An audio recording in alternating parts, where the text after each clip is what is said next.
Welcome to the Hyper Voice. I am your host, Steven Morioka, and today I am joined by just Alex Underhill. It's just me, guys. No one else. We're all alone today. Alex, guess what? I have a good guess, but I'm gonna actually make you say it. Okay. This is the Big Six. This is our 6th episode. Oh no, I did not see where this was going. It didn't ring any bells? Oh no. Alright, we should probably move on before this devolves. Oh, okay, fine.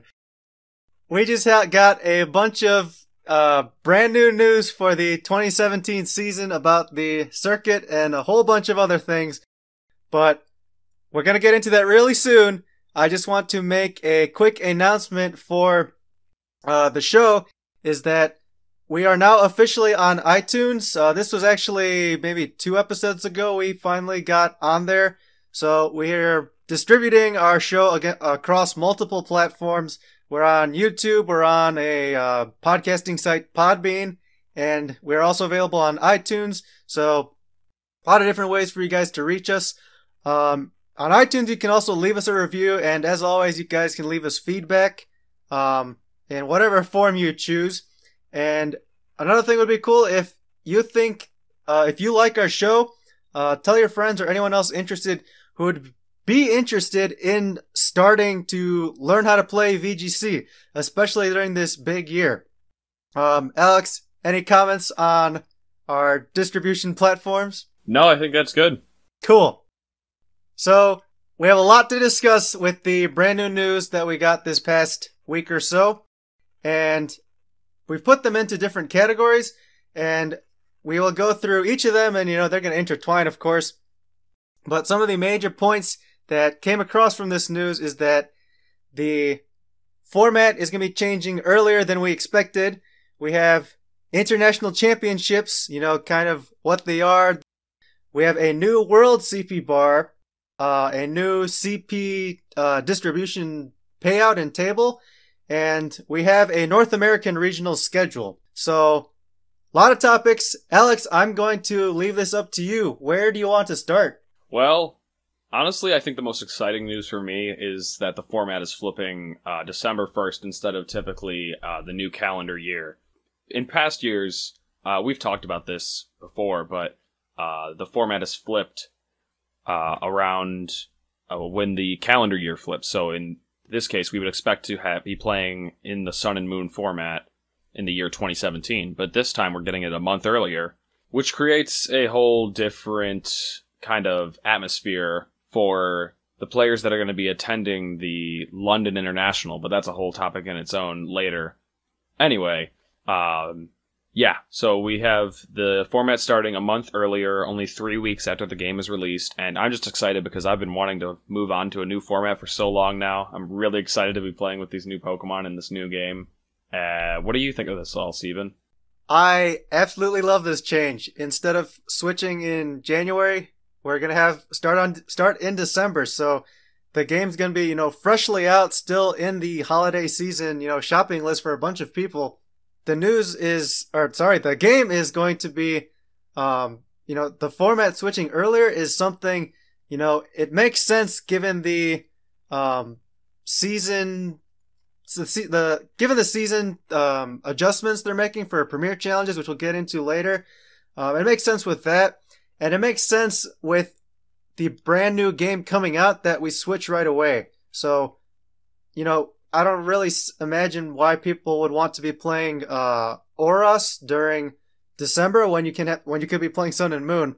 And this also leaves that issue of that Dallas regional that was on New Year's Eve and New Year's Day. That issue is totally resolved. You don't have to question, are we using the 2016 format or the new format? We know it's plain and simple. We're already starting the 2017 format, so it's excellent. What do you think about the short turnaround in terms of tournaments, like starting right after the game comes out? I was just going to get into that after you mentioned Dallas. Dallas will be only a month and a half after Sun and Moon comes out, but we actually have a tournament coming up before that, and that's the London Internationals, which is basically this year's equivalent of a national. But instead, it's only limited to one per CP region, and so that is Europe's international right after the format has been or should be announced. They said that they should be announcing it around December 1st, I believe, or they should be. We might know the format before that, but the rules will change on December 1st, and so that means only about 3 weeks to prepare, and a little less than 3 weeks for European players, because they actually get Sun and Moon 5 days or so later than us here in the US. So it's going to be a mad rush to not only figure out what is going to be the international winning team, the London international winning team, but to figure out how to get these Pokemon in game and how to just be ready for this tournament in general, what to expect from everybody else. You have so little time to prepare. It's a really new, unique aspect of it all. Yeah, we'd hope to get the rules before December 1st, because that's when the format officially switches. It would be nice to get that probably just, days after the game comes out, even before then. Actually, that wouldn't make sense, because we technically wouldn't know what kind of Pokemon are in the game yet. The full Pokedex and stuff. Yeah, that's true, because that's kind of what we expect to be the big center point for what the format is going to be, what kind of format to expect, is what kind of Pokedex is it going to allow? Is it going to allow a national dex or a regional dex? We expect a regional dex just to be limited to the Alolan region, but a national dex would certainly change how the way the game would play. Yes, and I definitely think that the release date, the release schedule for it, and just how things are lining up so quickly after its release is, particularly gonna be so chaotic for that first event. Yeah, it's definitely going to be just a mad rush to get Pokemon in game, figure out what Pokemon we want to use, and just it's going to be even weirder because this is a European regional or European international, and Europe is getting the game later than us here in the US. So they will have, while they might be able to see things online, they're going to have less time hands-on with the game than US players will that are getting to go to London Internationals. And speaking of people going to the London International, Steven, did you want to mention the big news that we kind of heard about that as well? Yeah, I'd love to. The International, in Europe is one of only 4 events that will be hosted around the world at the international level for that kind of championship point payout. And it's strange that Europe's is so early and they don't really get a shot to compete locally in this major event later on in the season. But like you were mentioning, the other major announcement for the European International is the travel awards and travel stipends for a bunch of different players from the different rating zones to go for the Europe International. And, we do know the whole list of the top 8 from each of those rating zones. And, we could go over all of them too if we wanted. But, Alex, I wanted to ask you how do you feel about this decision? First off, just the top 8 based on championship points from the 2016 season. And another thing is not using the players from Worlds who did well there. Yeah, that's the big controversy behind it all, is that they are rewarding people who obtained a lot of CP, so they obviously did well. They got a lot of CP in their rating zones over the course of the 2016 season, and so they definitely are players worthy of travel awards and stipends and stuff like that. They, put in the work to get to where they were, but it's just kind of weird to completely ignore the biggest and most recent tournament, the Worlds tournament that just happened. And these players, while they did get cash prizes and so, they don't get any sort of travel award to London Internationals, whereas these other players will be getting paid trips or stipends to travel to London. Right. I understand why there could be controversy with the decision. I actually support it, though. I think they made the right one. And these are some of my reasons why. If you look at the total numbers for this, you have 8 by 4. So that's, I don't know if South Africa's counted in this, but you have 32 players coming from each rating zone, or coming from all the rating zones with the travel awards / travel stipend. And what they could have done from Worlds is, have those top 16 or 8, whatever, players get that travel award to these, I guess to the Europe International, but the nationality balance wasn't necessarily even for everyone who did well at Worlds. And while, it makes sense how, I just did really well at Worlds, I should have, be rewarded for my finish there. And they already were. They got prize money from that. And, someone, let's say, for example, the finalists like Wolfglick and Jonathan Evans, they have already qualified for Worlds next season.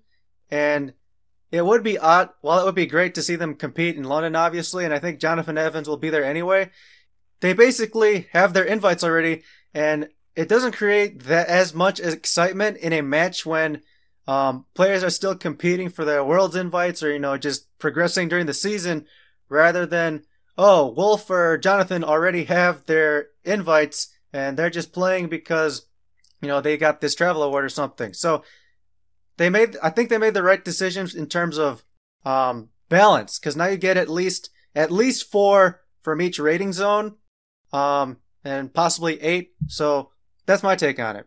Yeah, you bring up a lot of good points there, Steven. And honestly, before we talked, I was kind of sitting on the side that it was a bit unfair for the Worlds players that they don't get any sort of compensation for these internationals. But you bring up a good point, that it really diversifies the players going to these internationals, as we have like 8 players from each of these big rating zones, these 4 major rating zones. And so, and they're players that don't currently have Worlds invites, because coincidentally, none of them made it to the finals of Worlds. They could have probably been overlapped there.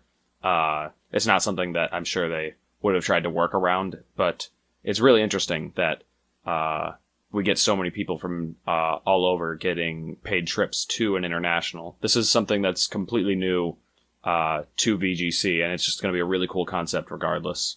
Okay, so there are 2 things I want to go through in response to that. First, I want to just list all the players we have here, just so everyone knows who we're talking about. I mean, you can look this up too, but we'll just go through this quickly. We have from North America with the travel awards: Chase Libbert, Aaron Traylor, Grant Weldon, Conan Thompson. Travel stipends: Gary Chen, Blake Copper, Joshua Lorsey, Bjorn Johnson. From Europe, we have Alex Gomez, Arasho Mari, Barasakos, William Tansley. With the stipend, you have Javier Senorena, Michael R., I don't know what the last name is there, Alessio Yuri Boschetto, and Till Bomer. Alex, do you want to take the other 2 regions? Yeah, sure. Asia Pacific, they've got Alexander Poole, Alvin Fu, Cyrus Orr, Sam Pandelis, Stephen Tan, Philip Nguyen, Melvin Ke, and Ling02. And then from Latin America, we've got Federico Tirano, Sebastian Escalante, Alfredo J. Prada, Federico Andino, Diego Natividad Leca, Manuel Espiritu, Raul Arias, and Diego I'm going to say Yanez? I think Lanes, okay. I don't know my Spanish double L's. But anyway, I forgot to mention that the first 4 players that I mentioned were the people with travel awards, and the second 4 players were the ones with the $1,000 stipend or so. Right.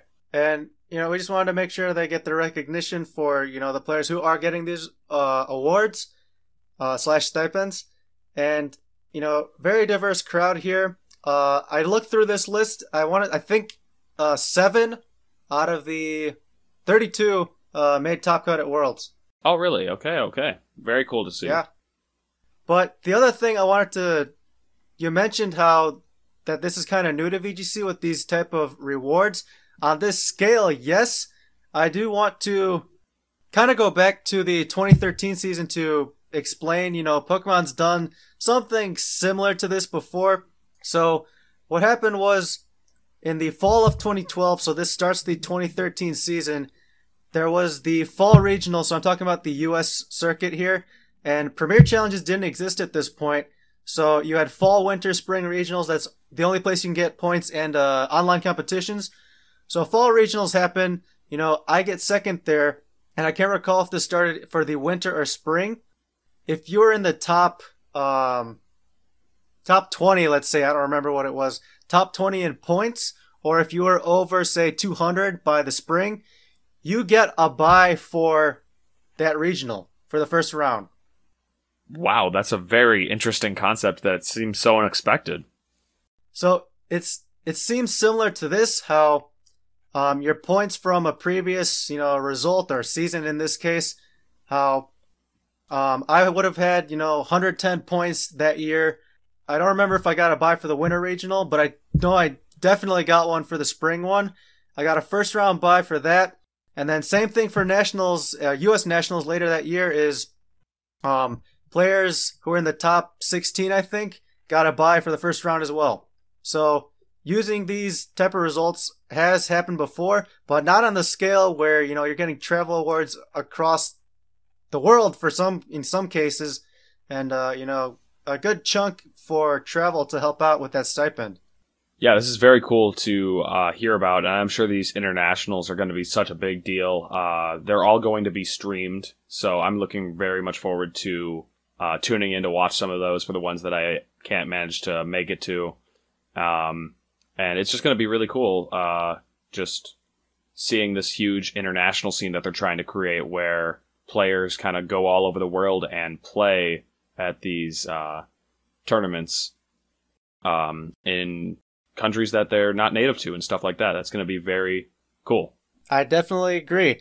And why don't we circle back to kind of like what the metagame, or there won't be a developed metagame at all when this happens, but let's circle back to that at the end and kind of go through some of the other stuff. So the international championships, they're their own level of, they have their own level in which you can acquire CP. So why don't we talk about, actually, why don't we go into the bar first and then talk about the new payouts for this season? All right. Well, who's going to say it? Who's going to say that big new value? That value that nobody quite expected because there was a slight error beforehand. But anyway, besides the point, Stephen, what was the new bar announced to be? The new bar for US and Canada, or North America and Europe, is 500 for Masters. Yeah, so initially, you look at that and you say, well, that's significantly higher than last year. And if we kept the same point payouts, we would have a lot less Worlds invites. I think it's closer to 80 for this season, or for this past season. 80 instead of the not 400. I don't remember how many Americans exactly. From North America, I looked, instead of the 160 or so, we had about 80, so it cut it in half. Interesting, okay. But that was with the previous payouts, the previous BFLs. The buys also changed for Latin America and Asia Pacific, went up from top 4 to top 8, who get straight to day 2. And virtually every region's and division's World's qualification level went up, for the most part. Yeah, so even seniors and juniors are going to have to earn more championship points this year to get that Worlds invite.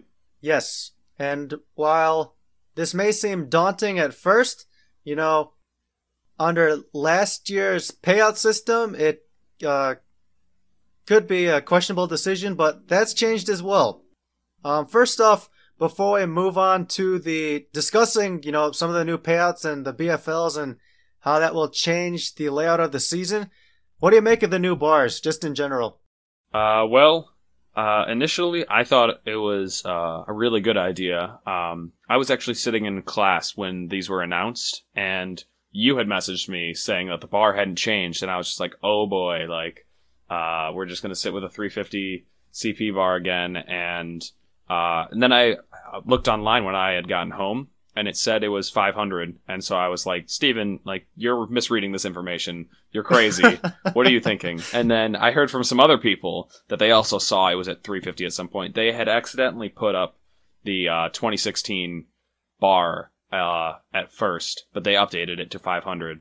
And yeah, my initial thoughts are that it's great. It's good to have a bit more of an exclusive worlds. It's going to be fun to like try to hike your way all the way up to that 500 CP bar, but there are a lot of things that are going to change it. We can't really, tell it's how easy or hard it's going to be to get that 500 CP, but there are a lot of new factors that change it. So why don't we go into some of those, Steven? Okay, so one of the factors is that in total, from all the different best finish limits and different methods of acquiring points, you have 5 different ways to gain points. And just looking through the updated table for every level of event, you have a best finish limit of 6 for the premier challenges and elevated ones. They share the best finish limit. What's interesting about that is it's dependent on what series when you play. We'll get into that in just a little bit. You also have Midseason Showdowns, which are separate now from regionals. They have a best finish limit of 4. Regionals and select premier events also have a best finish limit of 4. They are separate from those other 2 categories. Then there's the internationals, which we talked about earlier, and online competitions, which have no limit. All right, so I'm going to kind of just jump around here and talk about the big information that I think people are going to enjoy, hearing and kind of thinking about. Well, first of all, while the bar went up, the amount of points that PCs reward you went down. And not only that, but they changed it so that you can only earn CP up to... your best finish limit for PCs is 2 per series. And so the series typically go autumn, winter, and then spring. And that's much different than last year. Whereas, like, if you had just gotten into VGC with the release of Sun and Moon, maybe in like January or something like that, you could only count, and then you won like 6 PCs from there. Only 4 of them could end up counting because you missed out on the fall or the autumn series of PCs. What do you think of that, Steven? I think it's a really weird new concept. I do like it a lot. I was actually wondering, for some people who don't know what the series mean, like when you say series and when people can compete in them, like explain what it is. So the autumn series is kind of that's where we are now. And it kind of runs from September to November, till like probably the end of November. And that's going to be us playing the 2016 format again, even though it's the year 2017 for VGC. And then in December, when the format flips, so will the winter series come around. And that will go until March. And we'll be playing in Premier Challenges then. And if you win more than 2 PCs between December and March, only 2 of them will count, your best 2. That's how best finish limits work, and that's how they're set to work this year, which is different than years past. And then the spring series will go from April until June, which is just what we would expect, like the end of the year. It's a bit shorter, I believe, than the winter series, but it's also going to be played in the Sun and Moon format. And again, if you can only win up to 2 PCs to count towards your best finish limit, or just 2 PC results. And so I think it's an interesting change. I personally dislike it, only because it restricts people who can't play VGC year-round. And especially people who might get into the game late, because we expect Sun and Moon to grow the game a little bit with these new games coming out. And what about people who, learn about the competitive VGC scene a little too late, maybe in the new calendar year in January, and they find out that they can't earn Premier Challenge points to fill that autumn series gap that they missed out on earlier. Okay, so I see where you're coming from with not necessarily liking this new type of system for people who are restricted, when they can play. I actually, on the opposite end, that I do like this system, and where, last season, during the 2015 season, someone like you who got top 8 at US Nationals, was really good at the 2015 format. And let's say, I would say you got a good majority of your wins in the 2015 format. And what the series do now is, rather than having people play in the older dying format, which will not be used at the next Worlds, so 2016 now, people have to stay active throughout the season to obtain, increase their point totals. And I like how the point totals went down, entirely. Even if you win all 6 during the different series, the most you can get is 120 points.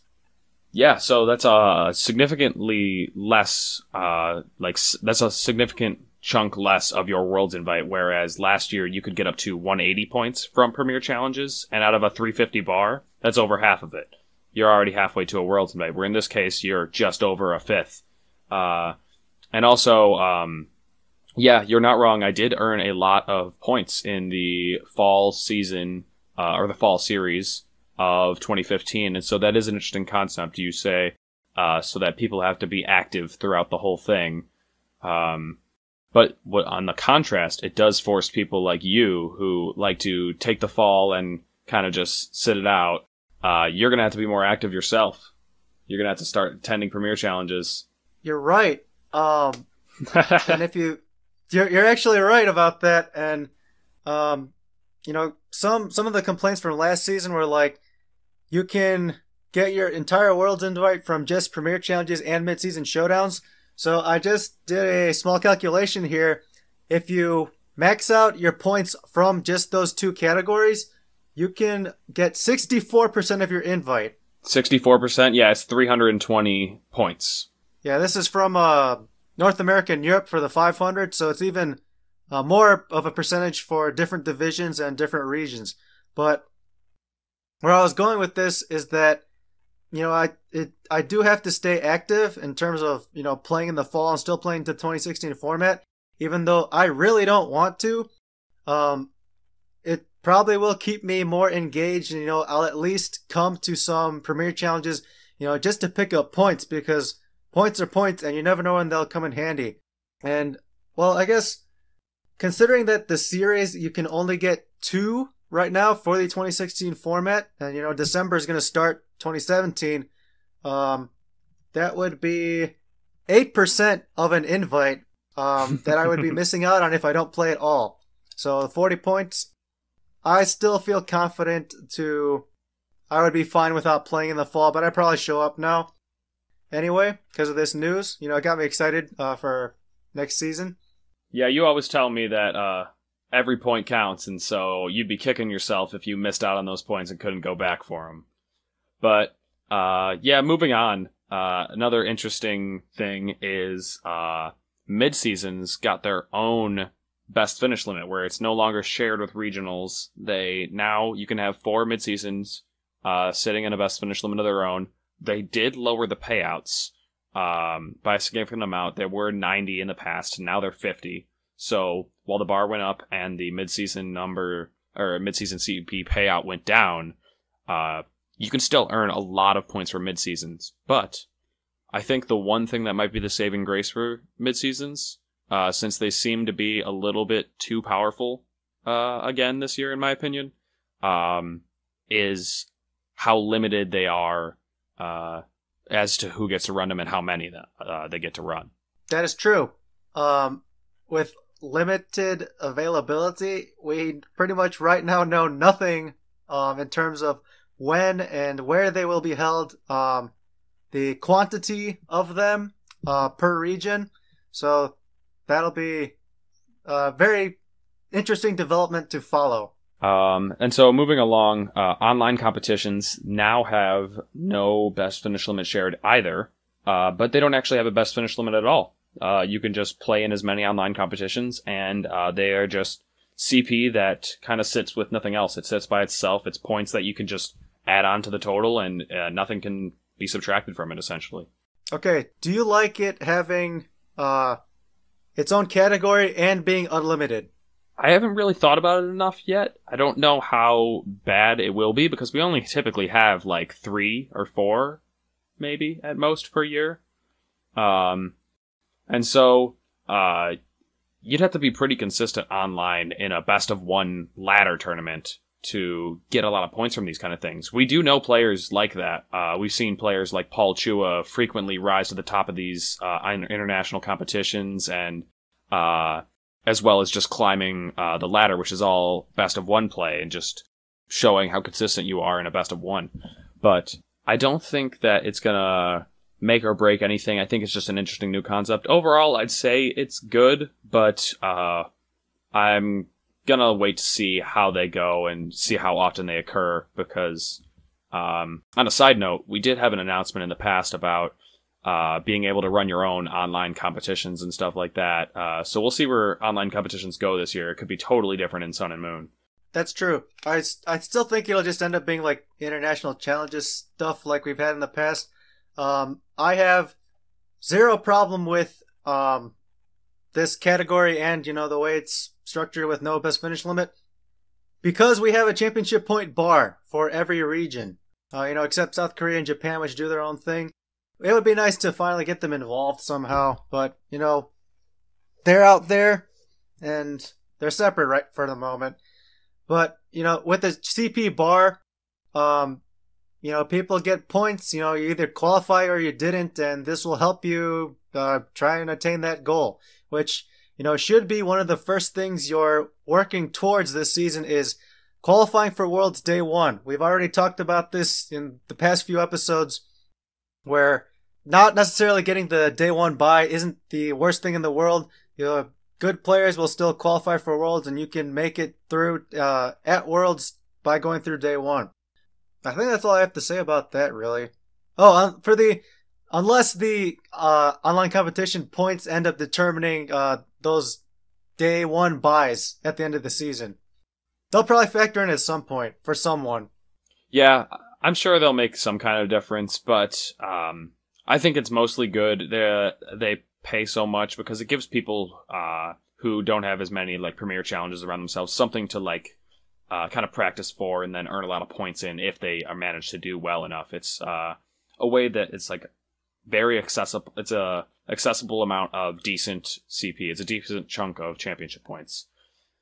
Now, something a little strange that we saw in the championship points website was something that kind of threw me off guard.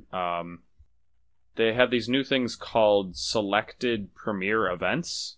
Yeah. Did you? So you saw that too, Steven, right? Mm-hmm. So they really aren't very specific about what they are, but they have a championship point payout for them, which I just find very strange. They're very vague. I guess we don't have too much to talk about them other than how vague they are. Yeah, it's very vague. If we just make a educated guess on what a select premier event would be, you know how some of those other fighting games are held at different... That was my initial guess, Steven. Yeah, there's a huge collection of them. Maybe we'll somehow get thrown in the mix there. We'll have a tournament on the side, and that will be Select Premier. Who knows? Yeah, that's originally what I was thinking, was that maybe like something like EVO, which is a big fighting game tournament, if VGC were to have a tournament there, maybe that's what they would count it as. But at the bottom of this page that I'm looking at, which talks about earning points in the video game, it also says special events, and down there it says most of these occur either at side events at major championship series tournaments or at standalone events scheduled at gaming conventions. And so that's kind of what we were talking about, fighting game tournaments, gaming conventions. So they almost cover gaming conventions in another section, which just, again, it's really vague. We're going to have to wait for more information, but it's really interesting to think about what exactly they could be pointing to. Yeah, it's still vague and, not much information on it, so we'll just stay tuned. And they do share a best finish limit with regionals. So now regionals were bumped up to a best finish limit of 4, which is one more than they were in the past, and they no longer share a best finish limit with mid-seasons.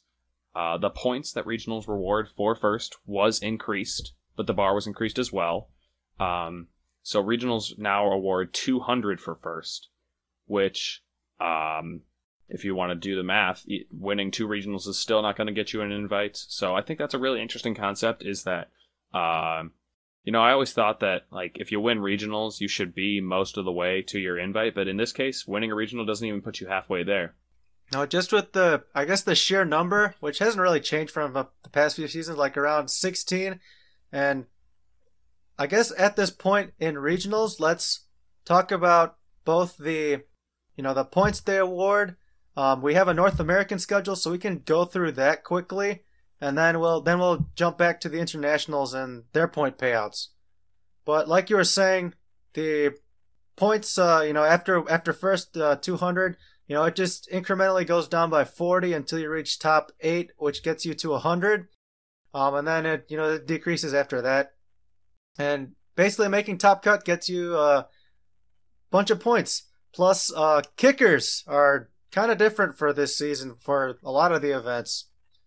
They're really stressing increasing attendance at all level of events, just so you get people showing up to them, and not people cheesing out 9-player Midseason Showdowns or something like that, which I guess could still be a thing. And so now, something that was introduced, I believe in the 2016 year, was entry fees at regionals. And so I'm sure that they had it at some specific events in the past, but in America now, it's something that's starting up, and alongside that, they're having big cash rewards at the regional championship level, which is something new, and honestly, I think it's a good thing overall. It gets players excited for the individual events.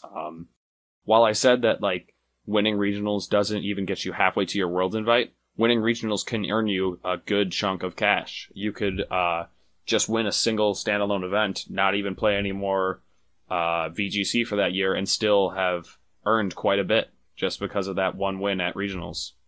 Yeah, it gives people a lot more incentive to play than just the points.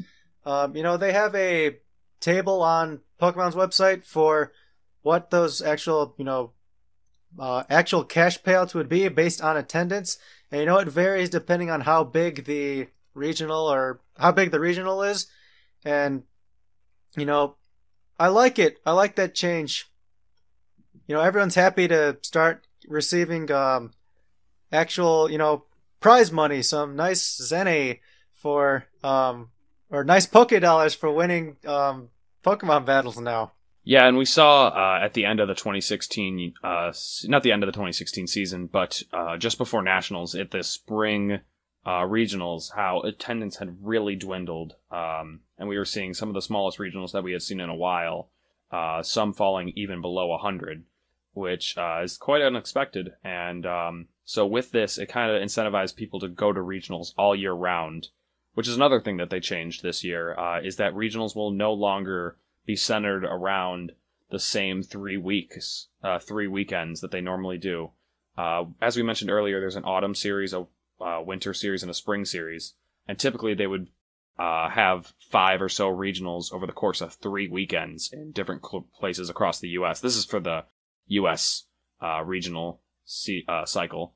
But anyway, now we're going to have regionals all over the place, which is a really interesting change. And they're going to be rewarding big cash payouts for the ones that get a lot of people going to them. And I imagine they will. With all those dollar signs, people are really going to be attracted. The dollar signs. Plus it's Sun and Moon. That should bring a lot of hype for everyone. And for those of you that are worried, with cash prizes and stuff like that, what are we going to do? Where are our packs going? Our packs are not going anywhere. Us video game players are still getting TCG trading card packs. 72 booster packs for first and second. So, if you'd like to, enjoy your win by sitting in the car ride home and just opening like pack after pack after pack of the same set, you'll still get to enjoy that luxury. We do not recommend opening packs while driving. But like you were mentioning, the regional cycle has changed from just 3 months of the year to basically scattered year round. Do you like this? Yeah, I would say I think it was a good idea a good idea that was executed poorly. I might have said this in a previous one, but having a regional on New Year's Day is not a good idea. Having a regional on Thanksgiving weekend is not the best idea. I'm probably going to try to go to Fort Wayne Regionals, which is Thanksgiving weekend, but it's just going to be a mess. And I think that it was a good idea. I love the idea of having them all year round, but it was just executed poorly with the dates that people had planned for, or the organizers had planned. What do you think of the idea? Yeah, I think some of the dates are questionable. Especially around the holidays. Some of the other dates seem really nice and scattered out from one another, so you have time between. But a point I want to bring up with the scattered schedule is that some people in Europe didn't like this because they had this kind of schedule last season, and they didn't like this because it hindered attendance. I felt it was less because of that and more because of the format and other things, and entry fees starting to pop up. That wasn't necessarily a norm. But and one thing I do like about this, and the CP bar. One thing I do like about this change in the regional schedule is, let's take last season for example. After winter, after Florida and Oregon were over, people were pretty much sitting around for 2 months, not necessarily having to play if you couldn't get more points for Midseason Showdowns or Premier Challenges. With the series, the Spring Series, with the Spring Series being introduced later on in the year, and, regionals throughout, this keeps people engaged with the game, keeps people engaged with paying attention to the regionals going around the world. And, you can always keep on the lookout for the next event and, maybe book or plan a or surprise trip. Who knows? People do that a lot. Yeah, just improv vacation. I like how we're not sitting around as much as we used to. But distribution across North America is okay. What do you think? About locations? Yeah, of all the locations. They seem pretty typical. I didn't see anything that we haven't seen in past years. I know that I believe East Coast got shorted one regional. I think they took out one of their typical regionals, and so now they are short one event that they normally would have in the past. You're right. They lost New England, and I think I also believe I think they lost New England. Sorry. They I think we also lost Kansas City. That was also confirmed that they are not hosting one. Okay. Really? Okay. Well, Kansas is one that was actually sort of reasonable for you and I. It was like a 7-hour drive. I never wanted to make that, but I know you made that. Didn't you cut Kansas? Or did you not? Yeah, last season. I did. You top cut in Kansas. It was one of those really tiny regionals. We had 70 people, less than that. It might have been the reason that they're not hosting one this year. That's true. The location's kind of iffy in terms of population. But something interesting I saw on the Pokemon website was, at least while I was reading through all this big new information, is that they said they should have a regional just about every weekend around the world. So it'll be like a constant high-level competition going on all over. And if streams get big this year, that could be really cool. Yeah, especially if if there is regionals every weekend around the world, and people, the grassroots people who are working on streaming actually get those streamed, you'll have something to either play in or watch every weekend and stay involved. But otherwise, you have any closing thoughts on the regionals and the points and stuff? BFLs? No, the only thing I had to say is that regionals share a best finish limit. Not share a best finish limit, but their best finish limit is 4. And the next level of competition we're going to be talking about is these internationals. Like we mentioned earlier, the London International. These internationals will also have a best finish limit of 4. And I feel like this is, again, one of those very controversial topics. See, if I hadn't seen the news and, someone had told me, oh, hey, the highest level of competition this season, the internationals, they have a best finish limit of 4, I would have thought you were lying to me or trying to trick me or something. Yeah, I know. It's just so ridiculous. It's not something like we expected. I believe in 2015 they had multiple national level best finish limit, or did they have any limit? Yeah, I think it was a BFL of 3. And then a lot of people were happy that in 2016 the best finish limit for nationals was lowered to 1.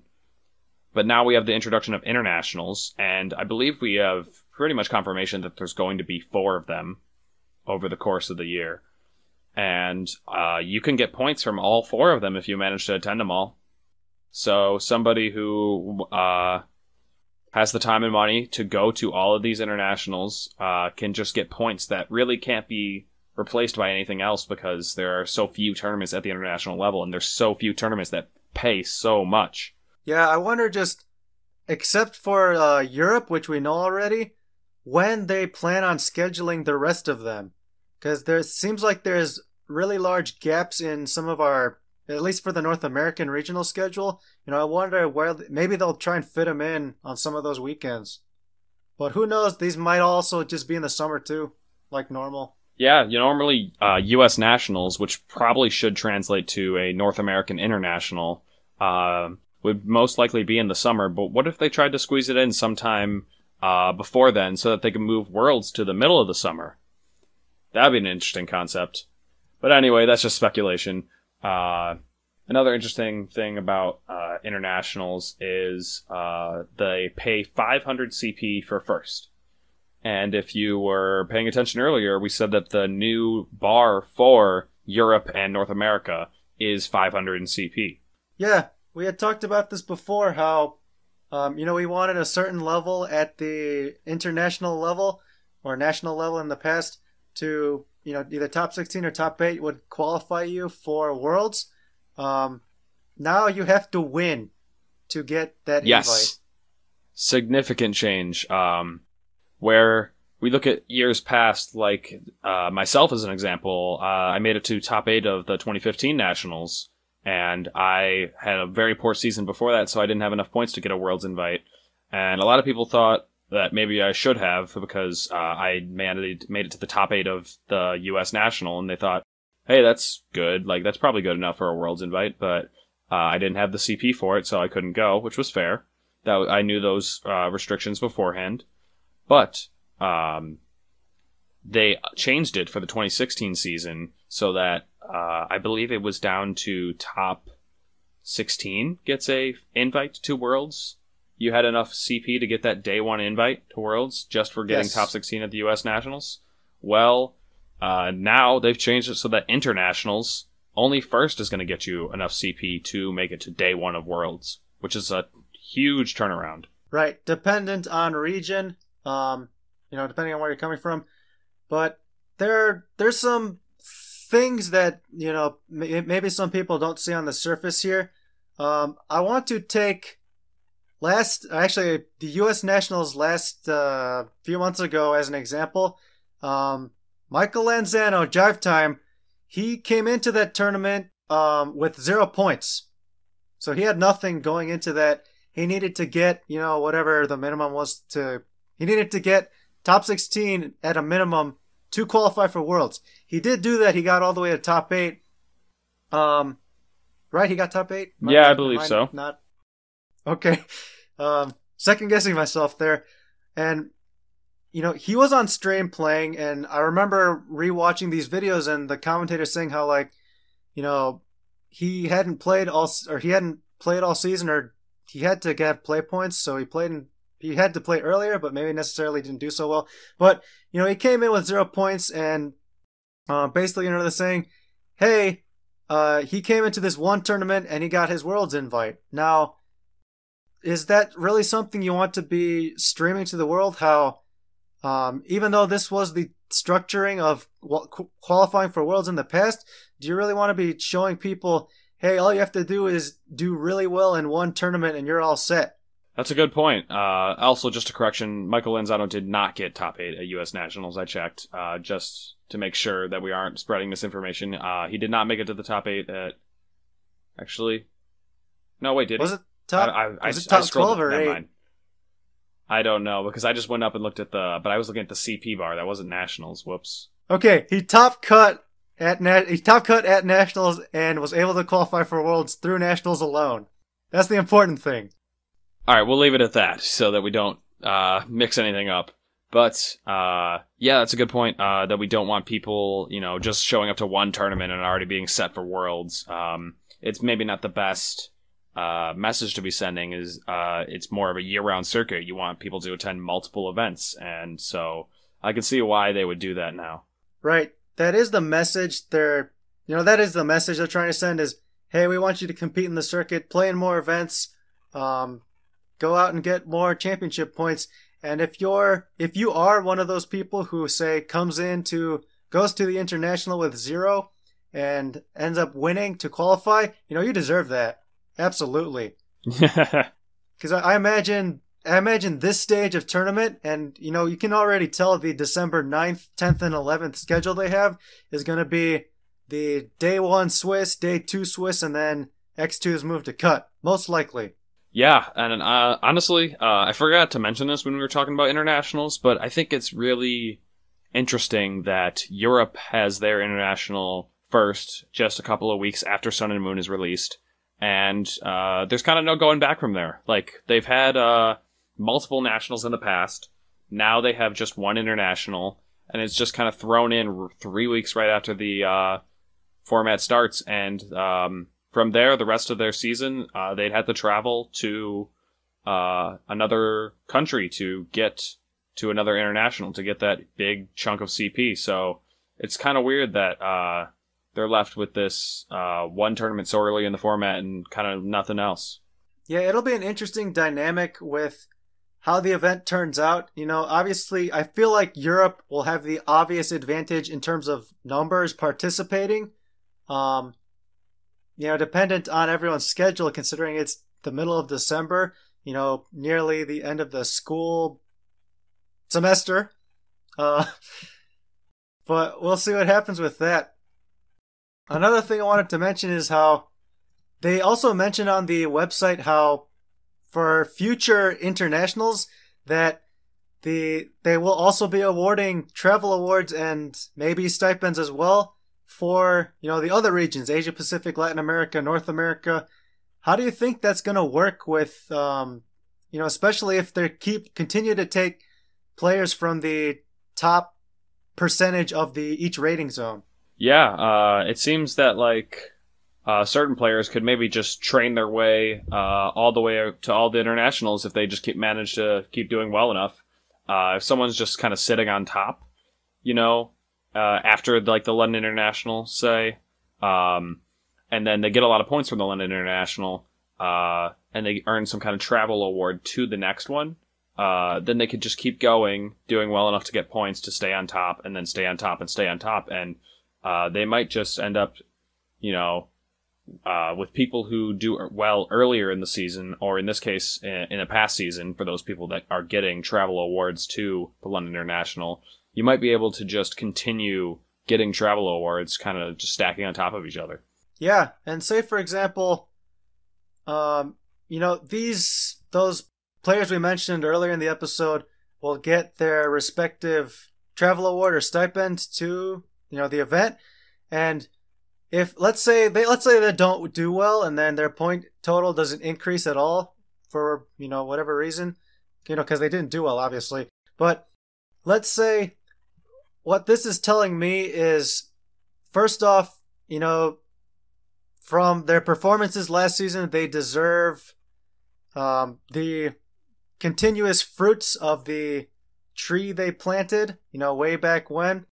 And, it's not. This is really cool that they get to compete in Europe. I guess for the 3 regions that are not Europe, that they get to travel there. But sorry, where was I? Where I was going with this was how, this is really telling me that they want players to start playing and competing now.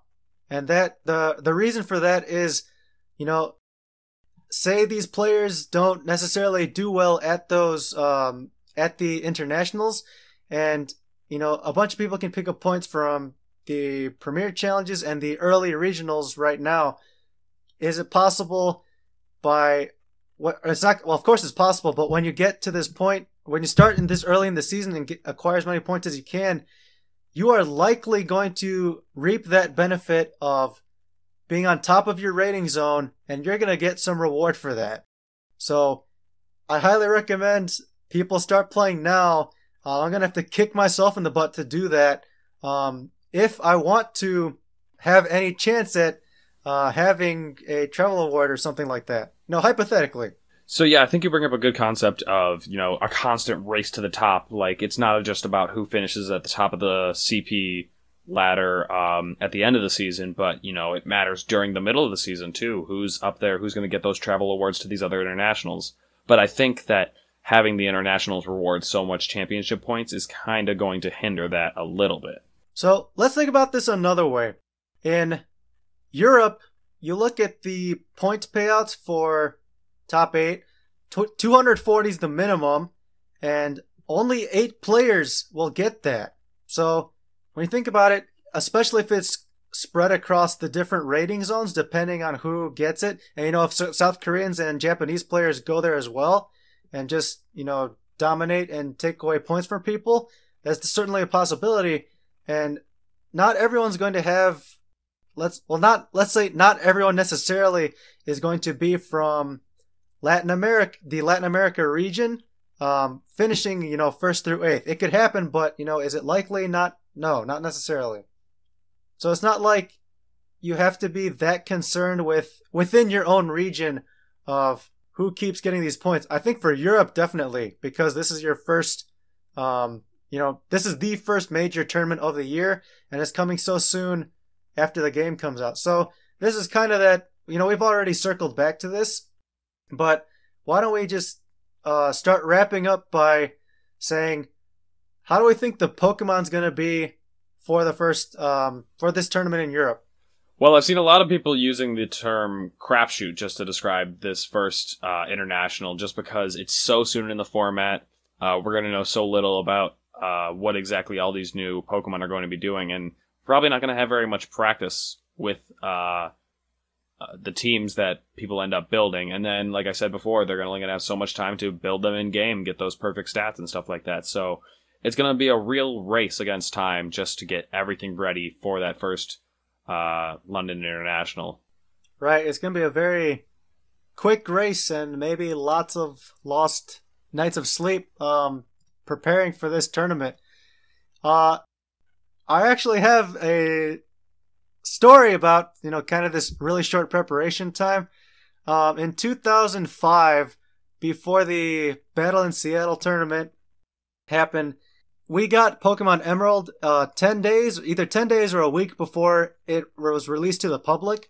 And I didn't get the memo that you didn't have to play on that game to compete in the tournament. You could have played in, Fire Red or Leaf Green or whatever was out, Ruby or Sapphire. So I spent those 10 or 7 days, pretty much on 3 hours of sleep a night. And, I spent that time awake at night, playing through the rest of my game and getting my team ready as well. So while that was eons ago, over a decade ago, the situation's kind of similar now, where we have there's very little time to prepare for this tournament, both on the manual side in terms of how far can you advance in the game, how far do you need to advance in the game, and also getting your Pokemon ready in game. And then there's the other side of it, and that's just planning your team and what you're going to use. Yeah, there's only so much time that you can, assess everything that you're going to want to bring, and all that time that you spend, planning and building a team that you want to use that's going to be the best team, is time lost breeding those Pokemon with the moves that you want on all of them. And I'm